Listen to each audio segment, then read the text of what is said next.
Good morning, fellow pilgrims, friends, and neighbors. Welcome to this live devotional from Pilgrim Congregational Church. I'm Patrick Horn. We've been doing these live devotionals ever since we started having to shelter in place, and I hope that the last couple of weeks we have been in the book of Psalms, and I'm primarily focused on the book of Psalms because of the lectionary readings and also because the Psalms are the most used Old Testament book in the New Testament. That is, the Psalms are more quoted in the Gospels than any other Old Testament book. So we're going to continue in the book of Psalms, and today we're in chapter 27. A Psalm of David, chapter 27, verses 1 through 6.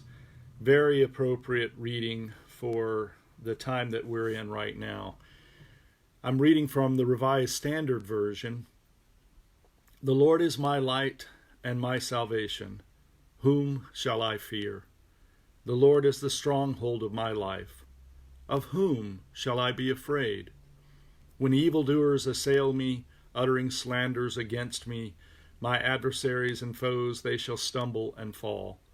Though a host encamp against me, my heart shall not fear.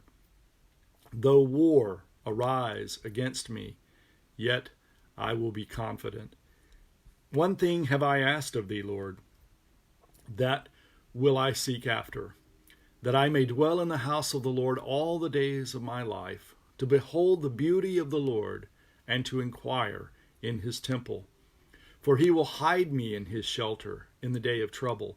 He will conceal me under the cover of his tent. He will set me high upon a rock. And now my head shall be lifted up above my enemies around about me, and I will offer in his tent sacrifices with shouts of joy. I will sing and make melody to the Lord.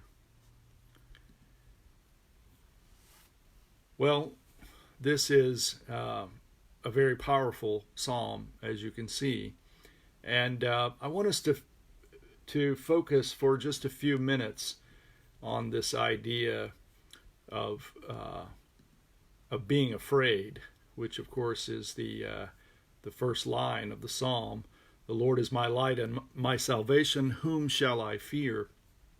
Do you remember the story of Jairus, one of the rulers of the synagogue, in chapter 5 of the Gospel of Mark? He comes to Jesus because his daughter was dying. He falls at Jesus' feet, and he pleads with Jesus to go with him to lay his hands on his dying daughter. And Jesus went with him. And while they were on their way, some men came running up from Jairus' house and said that there was no need for Jesus to come because his daughter had already died.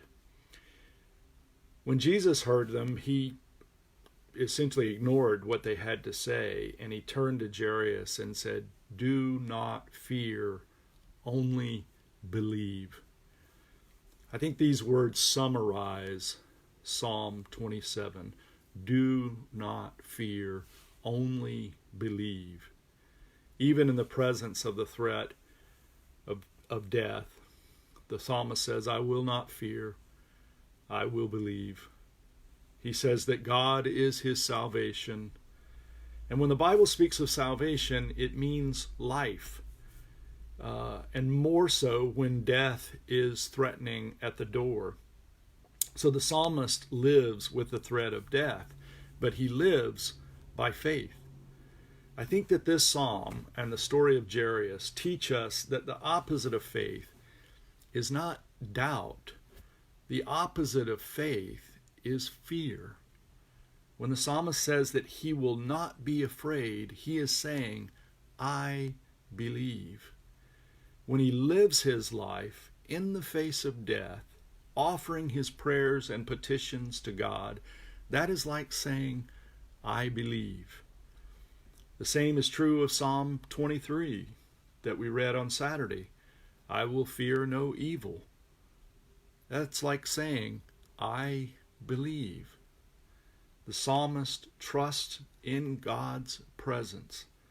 The psalmist believes with his life, facing without fear the evil that surrounds him. He affirms God's presence and continues to seek God's presence in the midst of that fear. Well, our culture was a culture of fear and anxiety even before the threat of this virus. And now I think we face the greatest challenge of our lifetimes. And the most prevalent obstacle for us is fear. We are afraid that family and friends might get sick. We are afraid that we might get sick. We are afraid of financial ruin. We are afraid of what all this is doing to us and is doing to our children and grandchildren. The psalmist gives us a different model. He has anchored his entire existence in God. I think, as I've said before, I think this is very difficult for modern people like ourselves, even those of us who attend church and call ourselves Christian. Our lives are not characterized by doubt so much, but certainly by fear and worry. This is not a failure of nerve. This is a failure of faith. And the psalmist models for us what it means to live by faith and to experience the joy of the Lord. So let us live by faith, not by fear. Let us seek to anchor our entire existence in God. Let us enjoy the presence of God in the face of our enemies and the death which threatens us, because the opposite of faith is not doubt, but fear. I think it's appropriate to close this devotional with a prayer that I used early on in our devotional journeys that comes from Columba from the 6th century. So this is an ancient prayer, some 1,400 years old. And this is his short prayer that I think is appropriate for us today. Alone with none but thee, my God, I journey on my way. What need I fear when thou art near, O King of night and day? More safe am I within thy hand than if a host did round me stand. Amen. That's my prayer for you and for us in this time. And I'm grateful for you joining this morning in our devotional. Every morning we're here at 9 o'clock, and you can also watch the recordings on YouTube and Facebook. I'm Patrick Horn for Pilgrim Congregational Church. Have a great day. Goodbye.